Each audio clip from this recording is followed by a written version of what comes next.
Today, I want to turn our attention towards the world of careers and do a core idea deep dive on the idea that you should not follow your passion.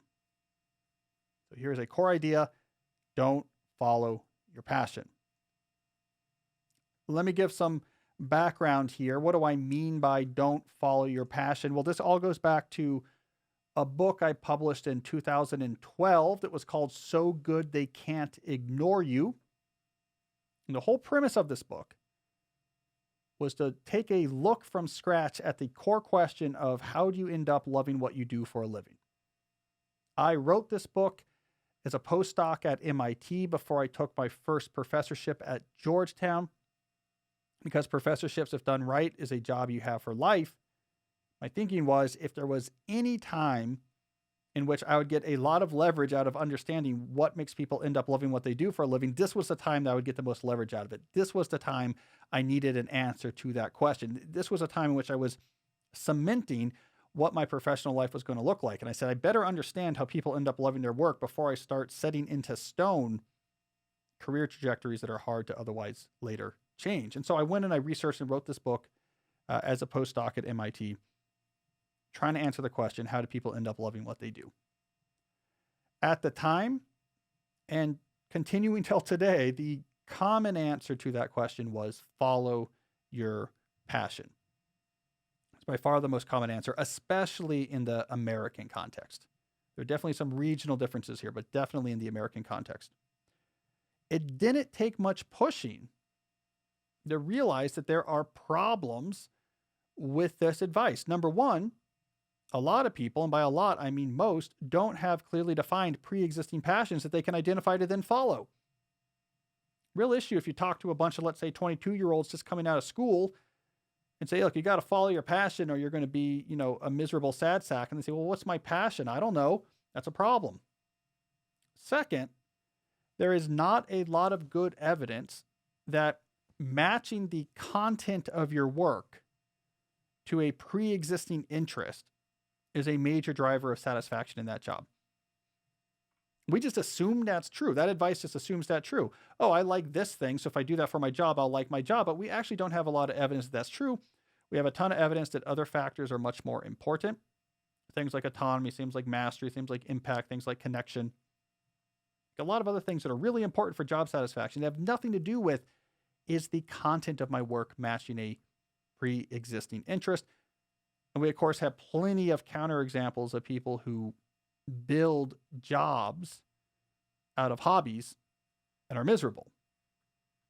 I mean, these are cliches. The baker, the amateur baker who's miserable as a professional baker, the amateur photographer who's miserable doing 6 wedding photography gigs per week.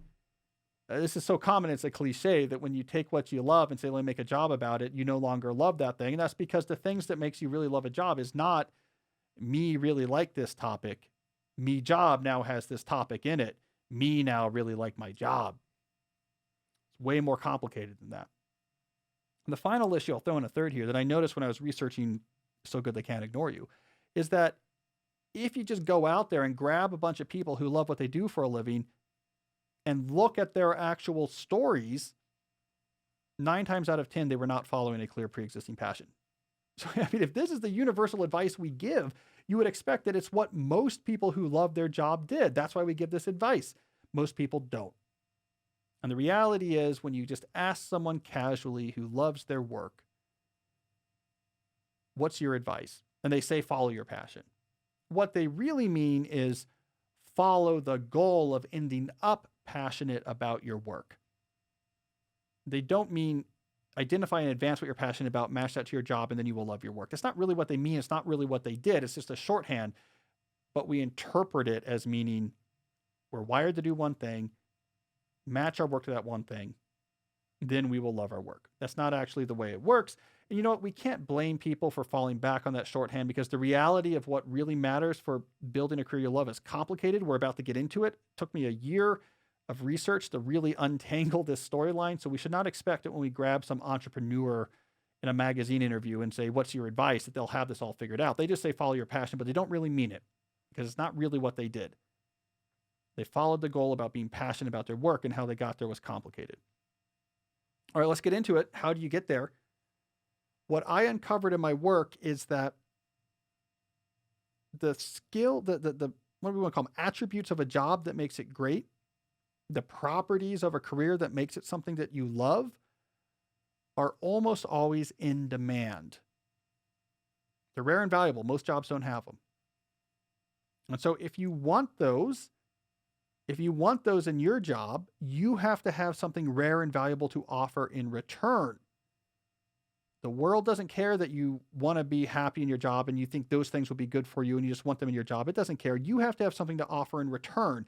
And almost always the things you have to offer in return is rare and valuable skills. So if you want the rare and valuable traits that makes great jobs great in your job, you have to have rare and valuable skills to offer in exchange. And therefore, the whole game in building a career you love is skill acquisition. Step 1, get really good at things.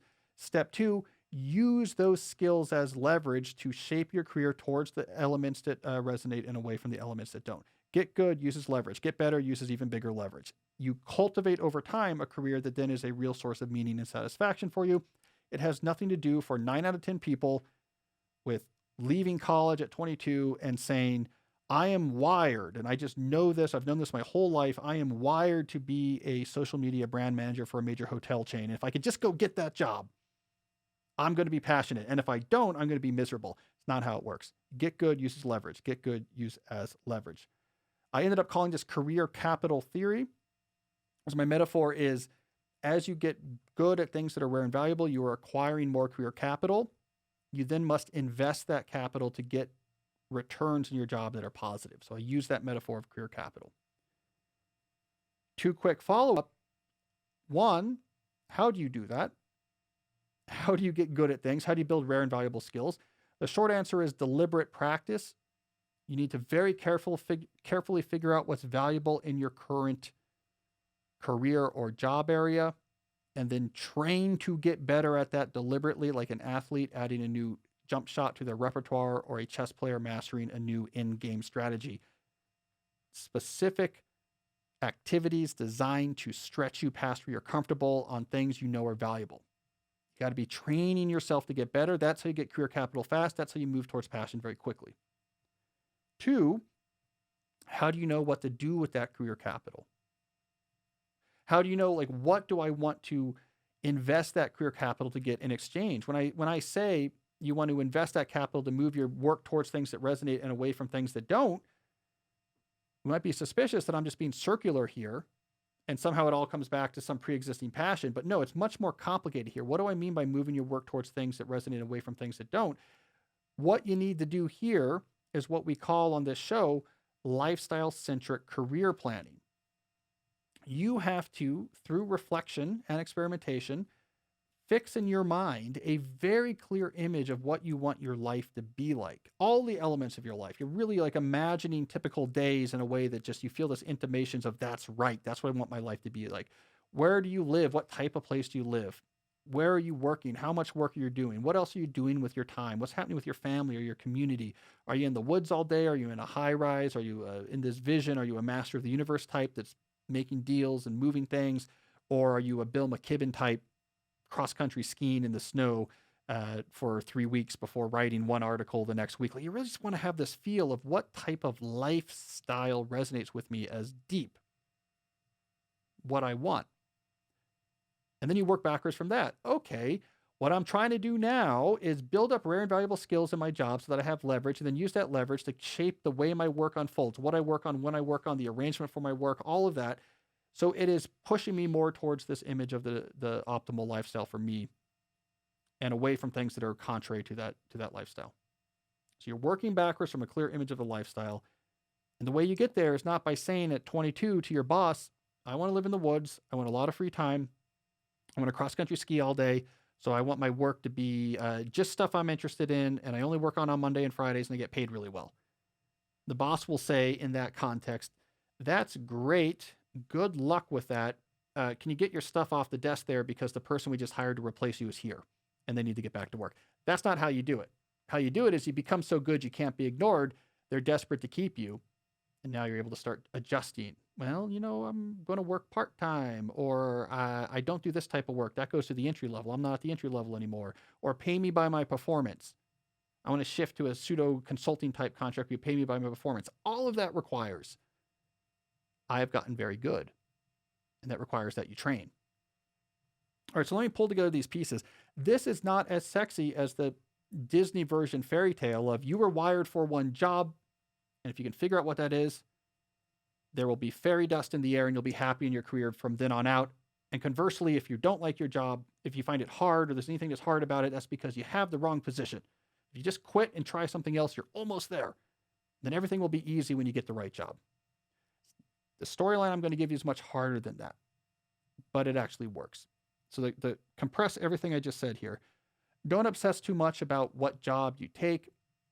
Yes, the choice matters, but any job that matches your interest in some sense and is going to give you good options if and when you get better is good enough. Don't obsess over some dream job or having just the right job. 2, train like an athlete. What matters? I'm going to systematically improve that skill. No one else in your job is going to be doing that, so you're going to start getting advantages opening up really soon. 3, use the resulting career capital to as leverage to push your career towards things that resonate and away from things that don't. And your compass for that is lifestyle-centered career planning. Very clear image of what you want your days to be like, all the elements of your days. And so what can I do to make my life more like that and get away from the stuff that gets in the way? Do those 3 things. Give yourself 5 years. You will probably be pretty happy in your job. Give yourself another 5 years. You might be downright passionate about it. But then just what you have to do for me is when someone fresh out of college looks up at you and says, well, how did you do it? How do you have this cool job where you ski all day or whatever? Don't just say, follow your passion. Say, it's kind of complicated. Go watch this video at Cal Newport's YouTube page.